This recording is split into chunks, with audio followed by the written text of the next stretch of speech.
Welcome to Radio Cult Wine, the radio show where we talk about wines that, for a reason or another, made it into a cult status. I know you're all saying that it's not a radio show, but we love our radio.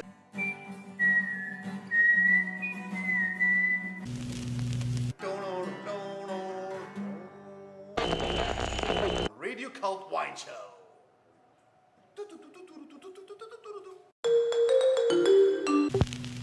So here we are today. I'm gonna take you to Abruzzo, a very tiny region of Italy that is protected by the Gran Sasso Mountains, beautiful mountains, overlooking the Adriatic Sea. This is what you have to have in mind. In other words, super mountainy area, but at the same time, seaside. That's a little bit of a mesmerizing, hypnotic situation, which for the wine is exactly what everyone wants. Why? Because you want super hot summers so that you have sunshine to ripen your grapes. That's paramount, of course. The seaside is going to add up like moistures, above all, is going to add up like winds when it's too cold during the winter. And the mountain gives the cold spells. What else? You're gonna be finding some limestone. This is only a 15 hectares vineyard. But who am I talking about right now? You still don't know. Are you ready? Have you seen this bottle before? Emidio Pepe. I have a story. This is a Montepulciano d'Abruzzo. So the grape varieties is Montepulciano d'Abruzzo, 100%. Emidio Pepe is the name of the winemaker. This winery was born in 1964. Well, actually, it was 1889. Emidio Pepe himself put the winery together in 1964, making Abruzzo famous in the world. Why?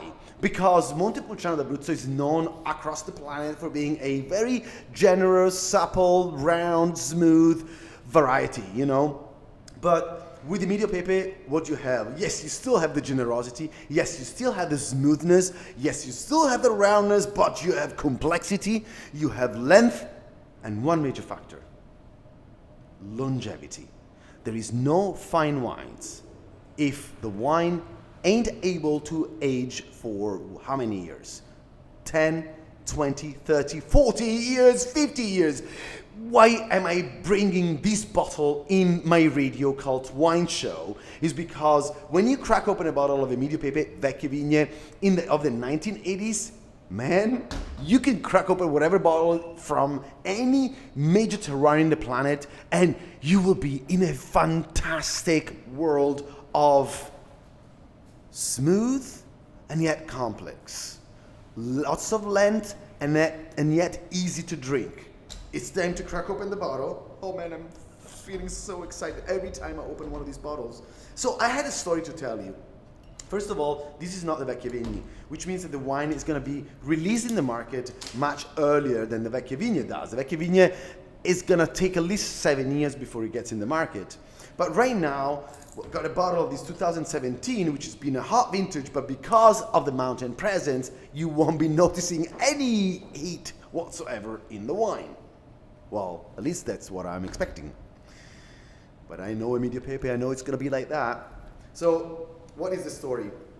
I was at the Pergola Hilton with Marco Retano, the son of Pergola Hilton, and Heinz Beck, the chef, 3 Michelin star in Rome, the most beautiful terrace in Rome. Okay, I was with a collector, and he's a friend of his. These two great American guys were having dinner, and the collector's friend says, I do not drink wine.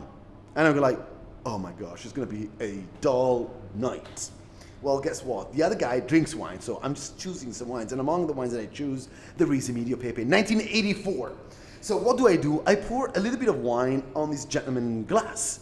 He looks at me and says, I don't drink wine. I say, well, you know, just leave it there. And, you know, if you just feel like having a go, you know, you let me know what you think about it. You know what happens?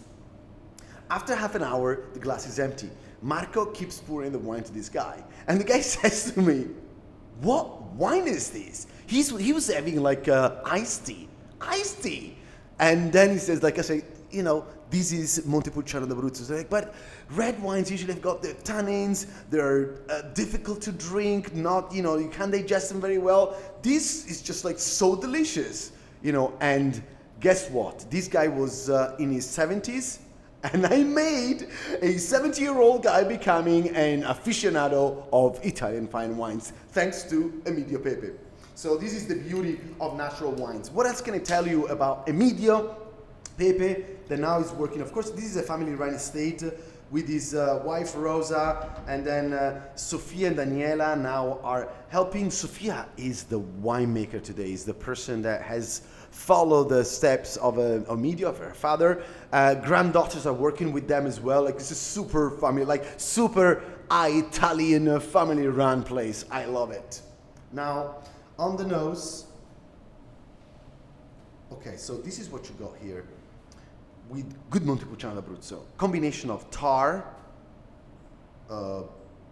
black fruit, like prunes, but at the same time, as you let the wine breathe a little bit, you'll see some floral scents that come through the nose. And but still not yet, it's too early. Licorice. Remember that every bottle that I open in my channel is gonna be done right there and now. Like, there's no gimmick, there's no you're grabbing tasting notes before. I'm here with you. So the wine is developing now more some iodine, soy sauce. That's what it is. Like soy sauce, like some bacon. You know what time it is? It's 9 in the morning. What have I just done? I drank a sip of this Montepulciano d'Abruzzo. Do you want to know why I did it? It's because when you put in your mouth something that has got energy, that has got good grip, that has got juiciness, that has got no perception of alcohol content whatsoever, it's almost impossible. It's just that the juice just goes like, this is fine wine, right? The juice doesn't stop. You don't have this, like, you see it right now, I'm not doing anything of this. When you have big wine, sometimes people go like, they struggle to digest. Here, it's just pure joy. This is the reason why human beings invented wine. It's not to have too many philosophical speculations about it. You can have some, but it's because it's nice to drink. It's like delicious. And that's what I've got here, a delicious drink. Guys, I really like this wine. 24 months of cement fat. I was gonna forget almost the fact that this wine doesn't see any day of oak. So simple, refreshing, but yet complex. I feel like I need some lamb chops now. Is it too early, you think?